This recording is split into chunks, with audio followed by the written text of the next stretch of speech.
So today we're going to do a brief review of depressive disorders based on the DSM-5. And that is my main reference, although there is one reference towards the end that I did pull from online, and you'll make note of that, or I'll make note of that when I get to that particular slide. Maybe. So things contained in the depressive disorders. Unlike previous editions, the DSM-5 actually separates depressive disorders from bipolar and bipolar-related disorders. What's common amongst all of these conditions is that there is a sad, empty, or irritable mood, accompanied by somatic and cognitive changes that significantly impact the individual's capacity to function. What differentiates each of these disorders is really issues of duration, timing, and sometimes presumed etiology.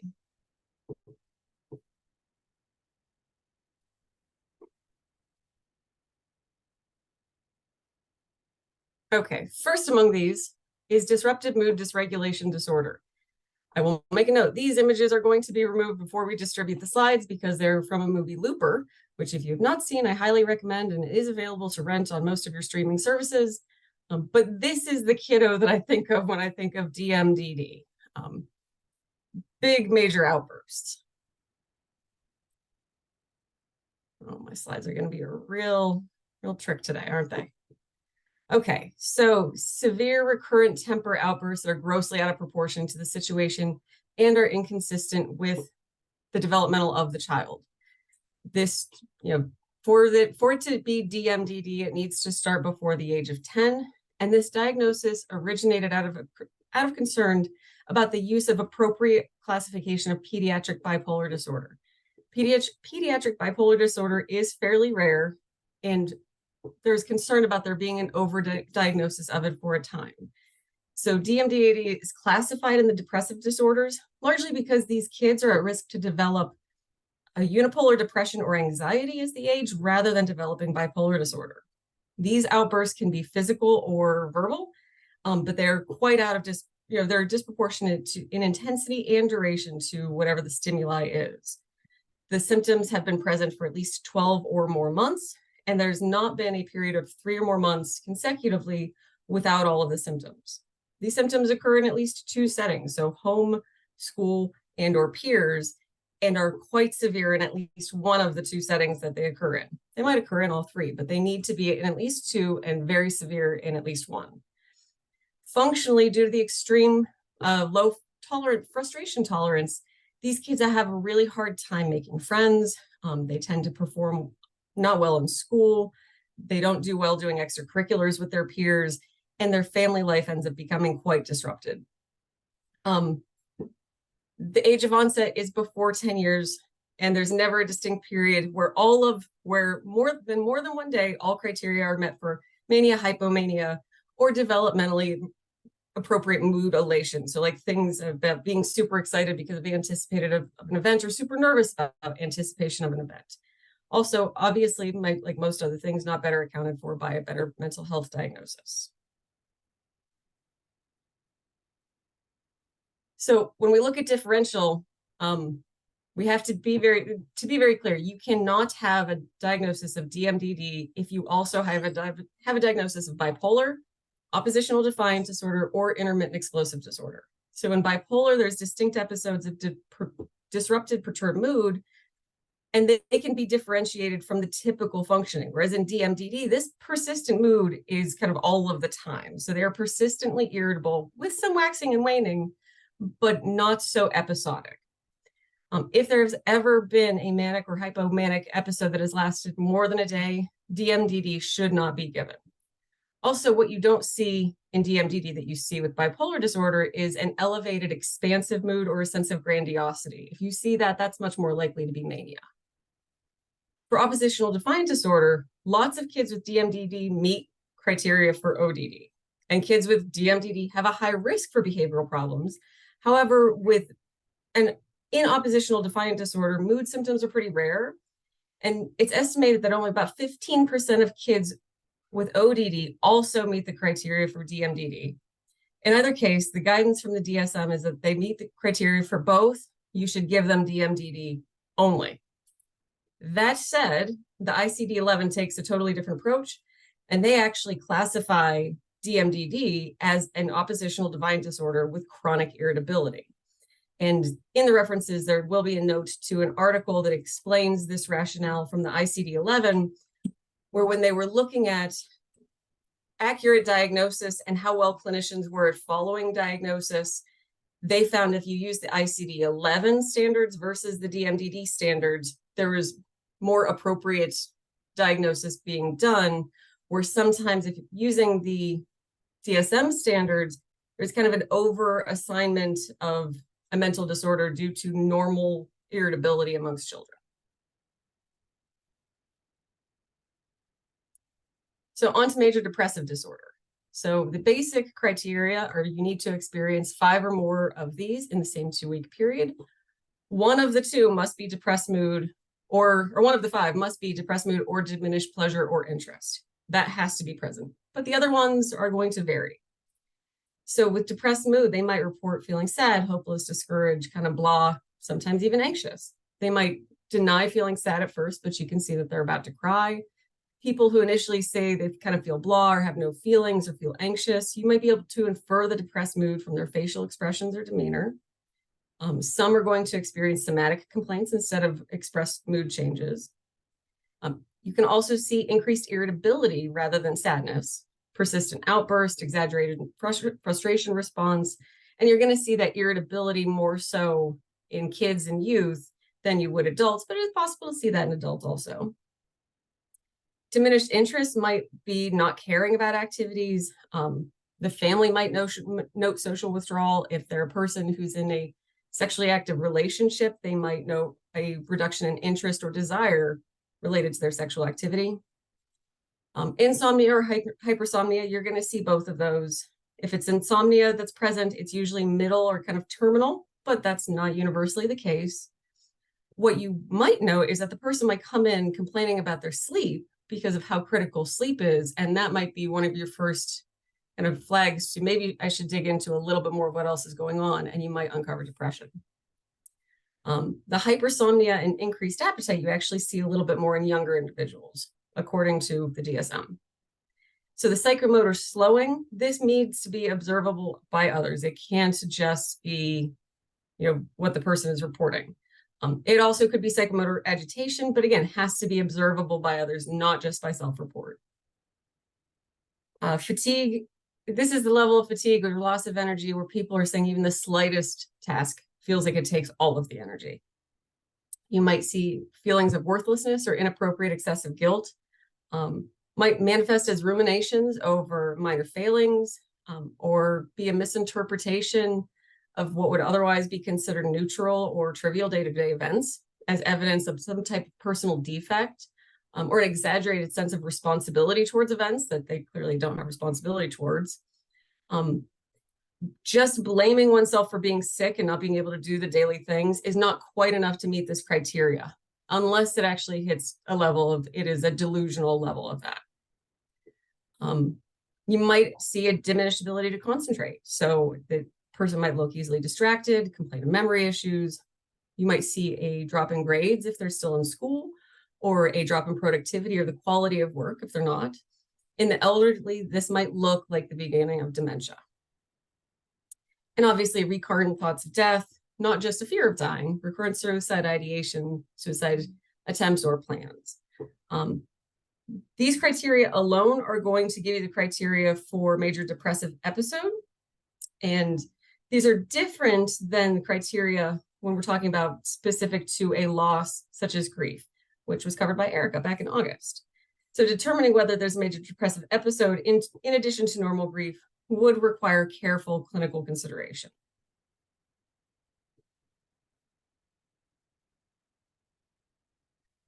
So some major depressive disorder specifiers. You're going to specify single or recurrent episodes, severity that may include with or without psychotic features, some remission specifiers, and then there is the additional specifiers, which if we have time, we will go into in a little bit more detail. For recurrent episodes, there must be an interim of a period of at least 2 consecutive months between episodes where you don't meet criteria for a major depressive episode. Risk of recurrence does lower over time. If remission of symptoms is full, persistence of mild symptoms might be a predictor of recurrence, and risk of recurrence is also seems to be a bit higher in younger folks or folks who have had a more severe episodes or who have already had multiple episodes.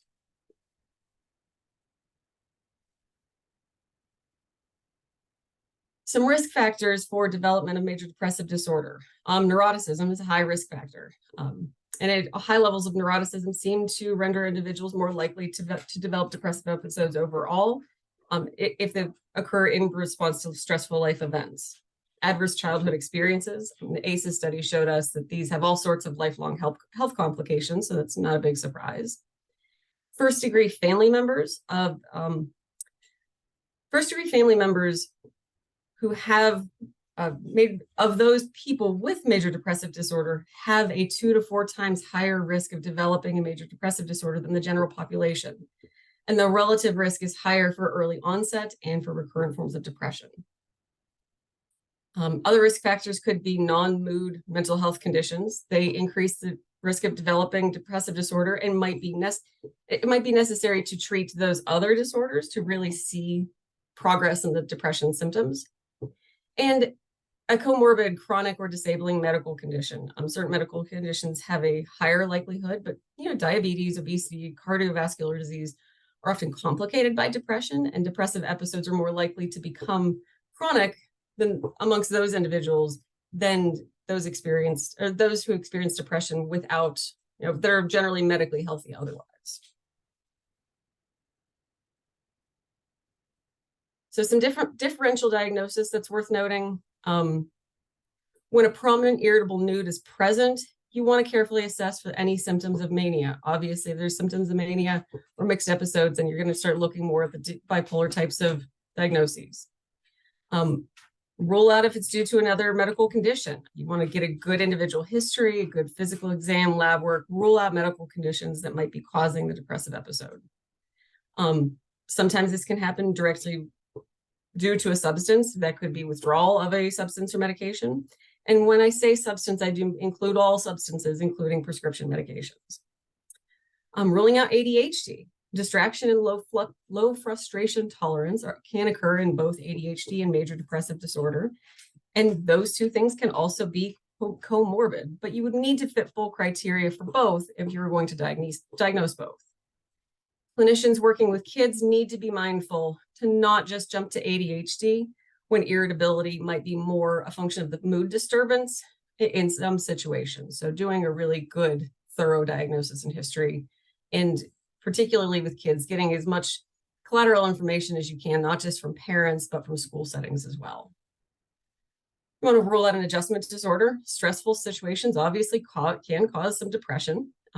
If the episode is linked directly to a psychosocial stressor, and if the full criteria for major depressive disorder are not met, you might want to consider adjustment disorder with depressed mood. And frankly, sadness. Life's hard. We all know life is hard, and sadness is a normal human emotion. Sometimes it raises to the level of other specified depressive disorder being appropriate if there's significant impairment, but you really have to look at symptom severity and duration, where, and we all experience sadness, so we want to rule that out and normalize that to a degree for those folks that are in that window. Moving on to persistent depressive disorder, which I am going to refer to as dysthymia because that is less of a mouthful. The DSM-5 actually consolidated what had been chronic major depressive disorder and dysthymic disorder into one. So the depressed mood needs to be present for more days than not, for at least 2 years consecutively. If we're looking at youth, the mood could be irritable, not just depressed, and it can be within just at least 1 year instead of the 2. But during that time period, the individual has not been free of symptoms for more than 2 months at a time. The criteria for major depression might be continuously present for 2 years, but there's never been a manic or hypomanic episode and never criteria met for cyclothymic disorder. It should not be better accounted for by some other mental health disorder, and the symptoms obviously need to cause impairment in the various areas of life, social, occupational, school, all of the things, and aren't better accounted for by medical condition. As with major depressive disorder, early onset, so that onset being before age 21, is associated with a higher likelihood of comorbid personality disorders or substance use disorders. And risk factors are similar in that risk factors specifically for a poorer prognosis would include neuroticism, higher symptom severity, poor global functioning, and the presence of anxiety disorders or conduct disorders. Amongst kids, there's a risk for development of this. The risk factors include parental loss or separation.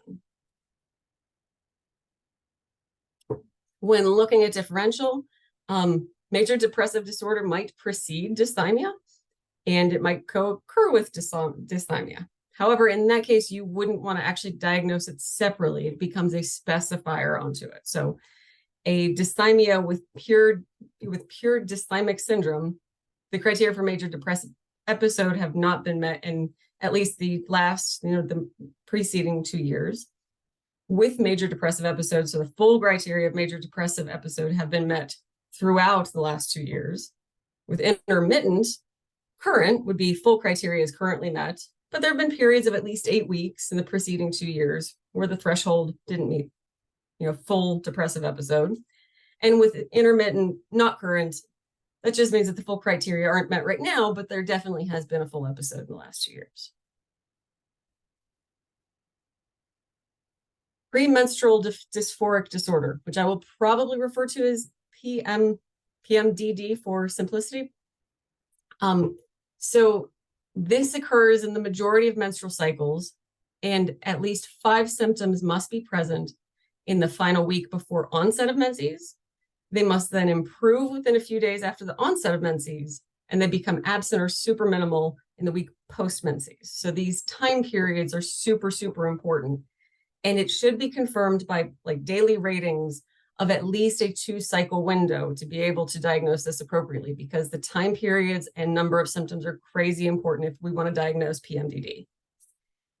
So one of the 5 symptoms has to be in your column on the left.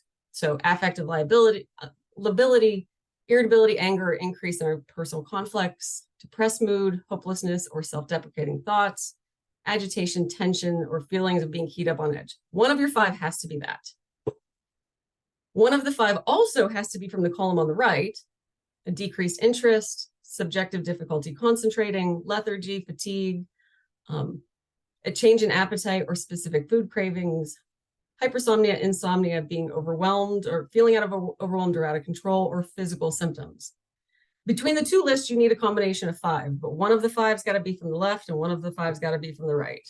Environmental risk factors, this is one that I found kind of interesting. Obviously, stress, history of interpersonal trauma, seasonal changes, and quote unquote sociocultural aspects of female sexual behavior and gender roles. So society puts women at higher risk of developing PMDD. We can save that for a conversation. Anecdotally, many women report that symptoms worsen as they get closer to menopause, and women who are on oral contraceptives tend to report less symptoms. Differential, premenstrual syndrome, which is very similar but has a lower threshold. You don't have to have 5 symptoms to meet the threshold for it. There's no requirement for an affective component, and it tends to be less severe. Dysmenorrhea, so painful periods, usually when the menses start, but not characterized by any kind of affective changes. Other mood disorders, that's why that 2 cycles of detailed tracking really counts. An exacerbation of some other medical or mental health condition, obviously we want to rule that out. And use of hormonal contraceptives or hormonal treatments. Sometimes oral contraceptives, hormonal contraceptives, not just oral, can be to blame for the symptoms of PMDD. So you want to look at, did the symptoms start only after starting the hormonal treatment? Do they go away if do they resolve if you get rid of that hormonal treatment? So obviously ruling all of those things out. Going on to other depressive disorders, we've got a whole list, and for time's sake, I knew that I couldn't get through everything. So substance-induced or medication-induced, if it's only there because the substance occurs, pretty straightforward. Depressive disorder due to another medical condition. So these things might be where you're going to diagnose both. but they are directly related. I listed just a couple of the ones that they noted in the DSM. So hypothyroidism, following a stroke with the onset of being within 1 day. And they actually noted that the risk of acute onset is really strong, that that acute on 1 day onset is strongly correlated with lesion location, with the greatest risk associated with left frontal strokes and the lowest risk with right frontal strokes. But when depression develops 2 to 6 months after the stroke, you don't see that kind of temporal location-based correlations. With Huntington and Parkinson's disease, it tends to occur early in the course of illness, often preceding motor and cognitive impairments. And with Huntington's disease specifically, it is often considered the first neuropsychiatric symptom, but becomes less common as more of the dementia pieces of Huntington's progress. Other specified depressive disorders include brief recurrent depression, short duration depressive episodes, depressive episode with insufficient symptoms, and then unspecified. And I italicized some words because I've found them interesting when reading through the DSM. So the significant distress or impairment exists, but maybe the full criteria for an episode or disorder isn't met, or the clinician chooses not to specify why it's not met. And you can also use this when there's insufficient evidence, but your gut is saying that there's something going on here. So example, in an emergency department, you might not have the ability to collect all the information necessary to give a full diagnosis. So this is kind of your holder diagnosis until somebody can do a more thorough assessment.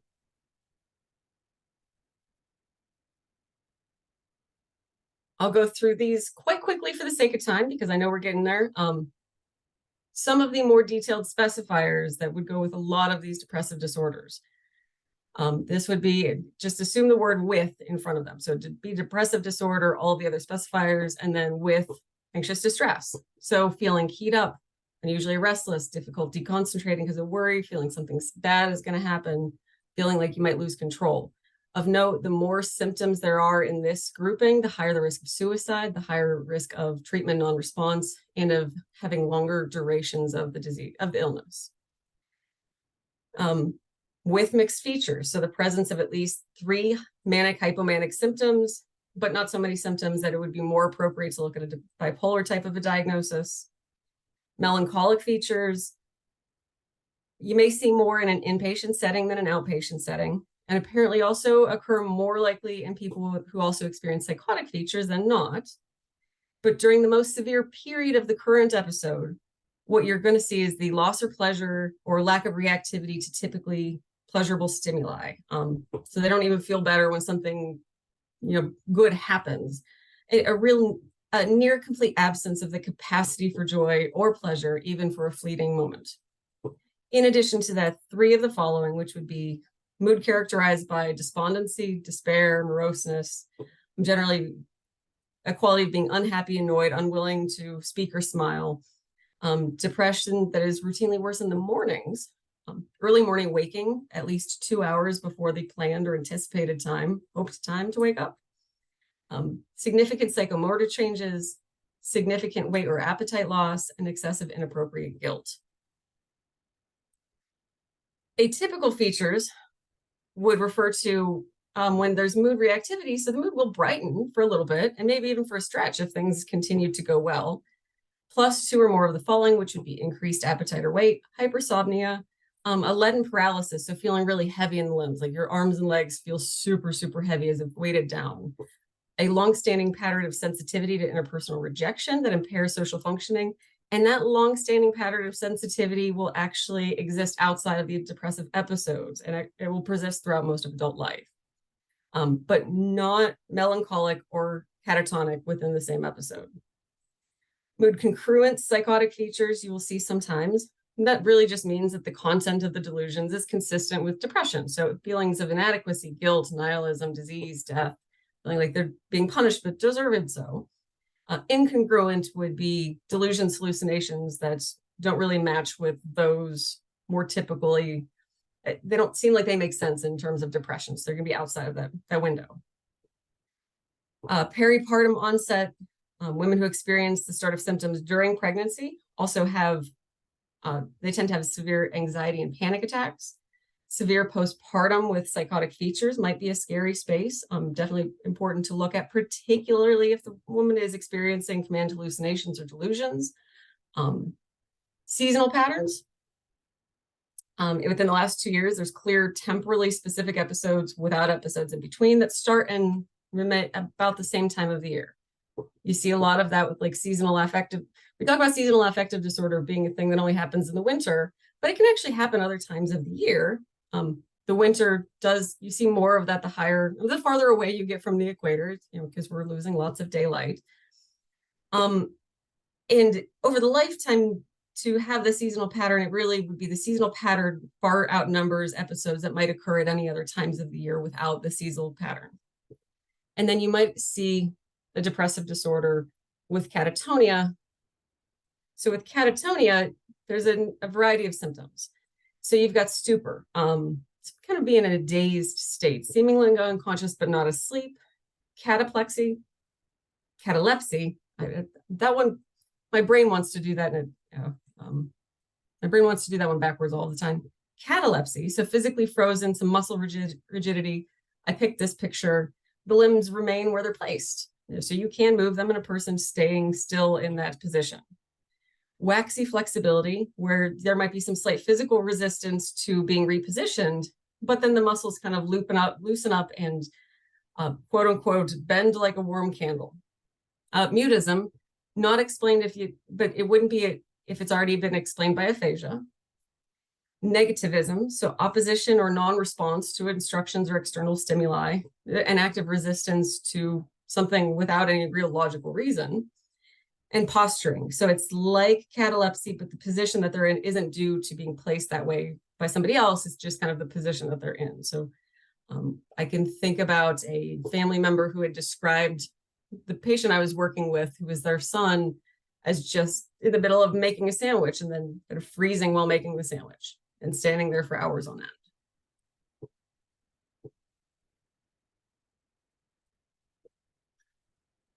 Additional things would be mannerisms, so exaggerated caricature-like versions of typical actions. These are also images that'll be removed before you see the slides because this is from a different movie. You also see stereotypy, so repetitive movements that don't seem to have a purpose, and they're abnormally frequent. I can think of individuals who would have to make certain circles every time they got up and walked around, or would have to do certain things with their hands, but there doesn't seem to be any logic to them, but just these repetitive kind of abnormal movements. Agitation, that's not in response to something that makes sense. It's just kind of external agitation, just unexplained agitation. Grimacing, which is why I chose this picture. So inappropriately smiling or holding an odd facial expression with these stiff, tense facial muscles for a long time. And then echolalia, mimicking speech, or echopraxia, mimicking movements. And like I said, I got all of this from the DSM, except I did reference this article, which referenced a publication in the Journal of Child Psychology and Psychiatry, if I'm guessing what that abbreviation stands for, where they were looking at the difference between ICD-11 and ICD-10 and DSM in terms of DMDD diagnosis.